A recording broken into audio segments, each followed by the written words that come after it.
भूमिपुत्र आहे, तेही स्वतःला भूमिपुत्र मानतात, ते आमच्यापेक्षा वेगळं म्हणत नाहीत। आणि मग हा जर हे शहर जर आता कधीतरी भूमिपुत्रांच्या अस्तित्वासाठी संकटात आला असेल, या शहराचं नाव भविष्यामध्ये कदाचित अडाणी नगर झालं तर ती भीती तुमच्या आणि माझ्या मनामध्ये निर्माण झालेली असेल। अशा वेळेला सगळे दुसऱ्या पक्षाचे विचार, दुसऱ्या पक्षांची सक्रियता ही कशी आपल्याला हाणून पाडून त्याला आपल्याकडे या विचाराने वळतं करून घेता येईल, तो प्रयत्न केला गेला पाहिजे। नेमकं माझ्या गल्लीमध्ये, माझ्या विभागामध्ये, माझ्या नगरामध्ये प्रशासकीय राजवटीमध्ये कोणती कामं व्हायला पाहिजे ती झाली नाहीत, याचा गटप्रमुखांनी अभ्यास केला पाहिजे। आज डिला रोड सारख्या भागामध्ये सखुबाई मोहिते मार्गावरती गेल्या 5 वर्षात डांबरीकरण झालेलं नाही, खड्डे खूप आहेत, ही वस्तुस्थिती आहे। मी एक एक विभागाचं नाव का घेतो, कारण आज वळलीतले आपण सगळे कार्यकर्ते एकत्र आलेलो आहे। कोण बोलेल की कोळीवाड्याच्या रस्त्यात खड्डे आहे, तिथे सुनील शिंदेने का नाही नाव घेतलं।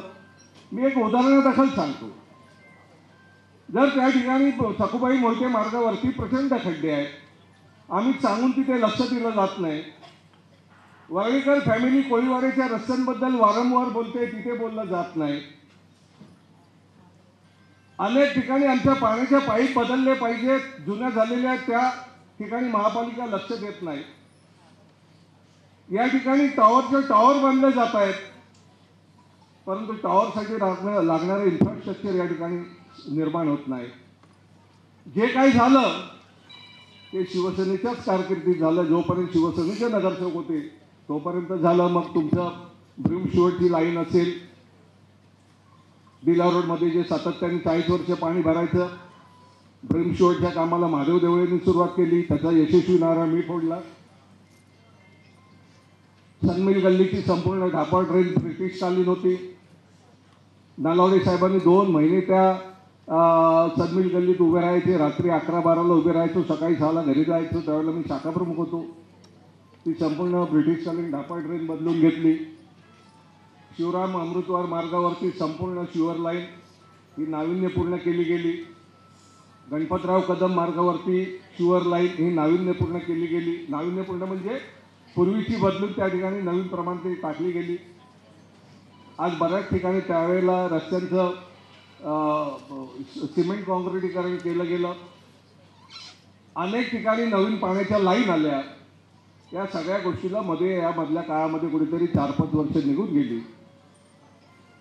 ह्या ज्या सुविधा होत्या ह्या तिथपर्यंत ठीक होत्या, परंतु त्यानंतर आता आमची काय परिस्थिती आहे।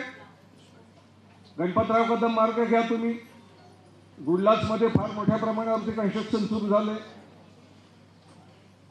तुम्ही लोणाचं तर हेच करू नका, म्हणजे शंकरा नरमपथवरती जेवढ्या मिल आहेत त्या सगळ्या मिलमध्ये जो FSI आता बाकी होता तोही वापरायला सुरुवात केलेली आहे। पांडुरंग बुतकर मार्गावरती तुमची बॉम्बे डाईंगमध्ये फार मोठ्या प्रमाणावरती कन्स्ट्रक्शन सुरू झालेलं आहे।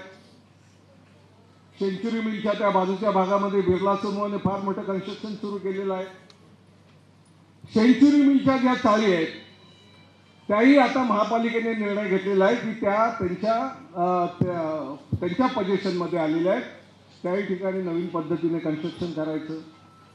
Doctor Annie Besant road, doctor E Moses road, Jijamata Nagar काही दिवसात कन्स्ट्रक्शन सुरू होईल। ही एवढी मोठी कन्स्ट्रक्शन या ठिकाणी उभी राहत आहेत। मग आतापर्यंत ज्या आम्ही सुविधा दिल्या त्या तेवढ्या पुरत्या ठीक होत्या, भविष्यात काय होणार आहे आमचं? भविष्यात आम्हाला इथून रस्त्यावरून चालता येणार आहे की नाही हे मी का बोलतोय। कदाचित तुम्ही बोलाल हा काय सुनील शिंदे काय बरळतोय। उद्याच्या निवडणुकीत तुम्हाला लोकांच्या समोर जायचंय, उद्याच्या निवडणुकीत तुम्हाला लोकांच्या समोर लोक प्रश्न विचारतील, त्यांना उत्तर द्यायचं। या ठिकाणी तुम्ही असंख्य टॉवर उभे करायला परमिशन देताय, परंतु त्यासोबत खालच्या इन्फ्रास्ट्रक्चरची कधी तुम्ही त्या ठिकाणी विचार केला? BHEच्या हाय पॉवर केबल टाकल्या पाहिजेत।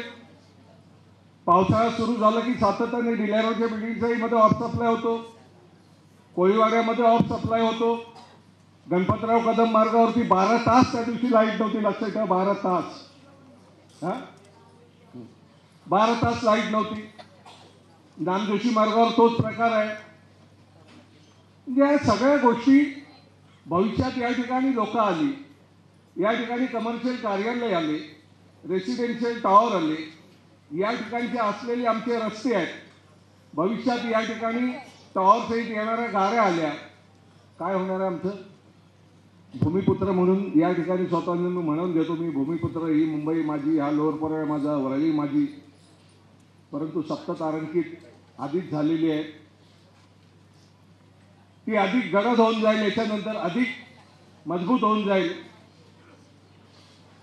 तुम्ही फक्त त्या ठिकाणी बांधकामाच्या परमिशन देतायत, परंतु आमच्या गणपतराव कदम मार्गावरती रोड वाइंडिंग आहे. आमच्या गणपतराव कदम मार्गावरती मध्ये काही ठिकाणी हरित पट्टा निर्माण केलेला आहे. आम्ही पत्र व्यवहार करून पण तुम्ही त्या ठिकाणी हरित पट्टा रद्द करत नाही.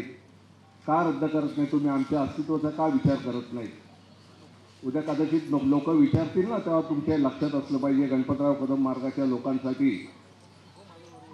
हे शासन पे करायला तयार नाही.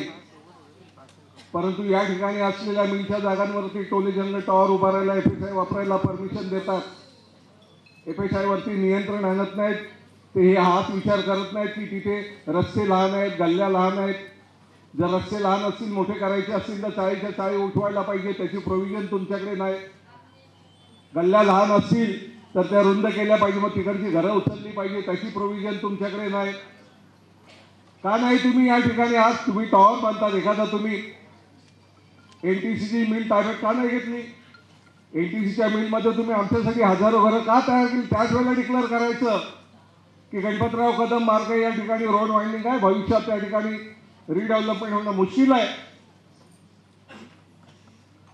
आणि म्हणूनच आम्हाला राहत्या घरापासून 5 मिनिटांवर 10 मिनिटांवर लोकांना घरं मिळाली पाहिजे, म्हणून आम्ही प्रोव्हिजन करतोय.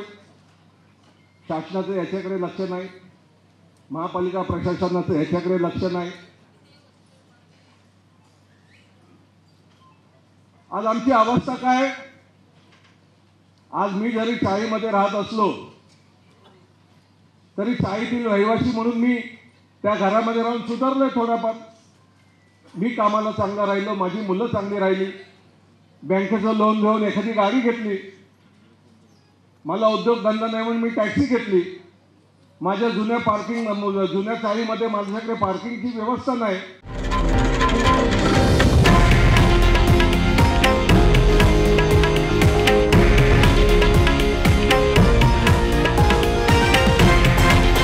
हे आहे देशातील नंबर 1 न्यूज नेटवर्क आणि आपण पाहत आहात TV9 मराठी, एकमेव.